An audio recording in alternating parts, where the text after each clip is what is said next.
अंशुल को बचपन से लोग चलता फिरता एनर्जी पैक कहते थे।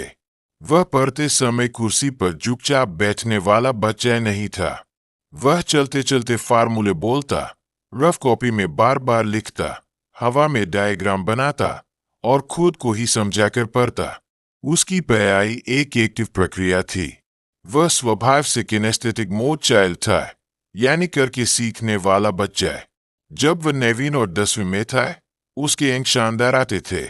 गणित में स्टेप साफ, विज्ञान में डायग्राम सटीक और उत्तर आत्मविश्वास से भरे हुए। घर में खुशी थी, स्कूल में प्रशंसा। फिर 11वीं में एक दिन क्लास में चर्चा हुई। टीचर ने कहा, बार बार लिखने से ऊर्जा खर्च होती है। मन में पढ़ो, शांत बैठो, ब्रेन ज्यादा सेव करेगा। अंशुल को बात समझ में आ गई।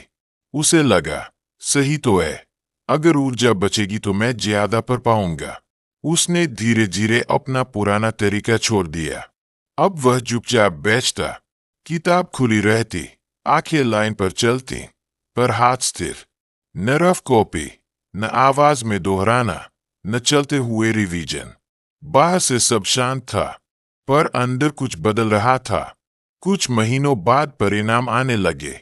पेपर में उत्तर लिखते समय दिमाग में सब आता था, पर हाथ रुक जाता था।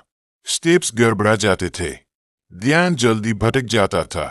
90% से 65% पर आना उसके लिए सिर्फ अंक गिरना नहीं था, आत्मविश्वास गिरना था। वह चिड़चिड़ा हो गया, छोटी छोटी बात पर गुस्सा आता। माता पिता हैरान, इतना होनहार बच्चा अचानक ऐसा कैसे? स्कूल के गणित शिक्षक कमल कुमार वाजपेयी सर ने उसे गौर से देखा। उन्होंने महसूस किया कि समस्या मेहनत की कमी नहीं है।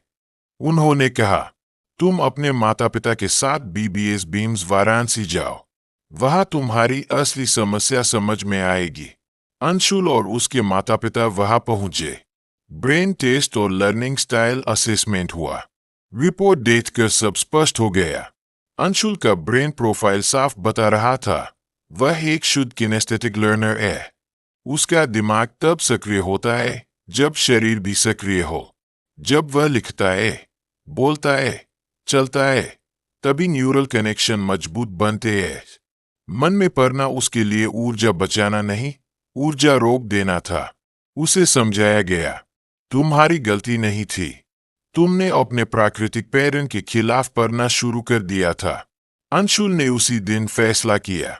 फिर से रफ कॉपी खरीदी, फिर से चलते हुए फार्मूले दोहराए, फिर से बोर्ड पर सवाल हल किए, फिर से खुद को शिक्षक बनाकर पढ़ाया। 3 महीने में उसका ध्यान लौट आया। 6 महीने में उसके अंक फिर से ऊपर आने लगे, और सबसे बड़ी बात, उसका मुस्कुराता चेहरा वापस आ गया। अब वह समझ चुका था, हर बच्चा एक जैसा नहीं होता।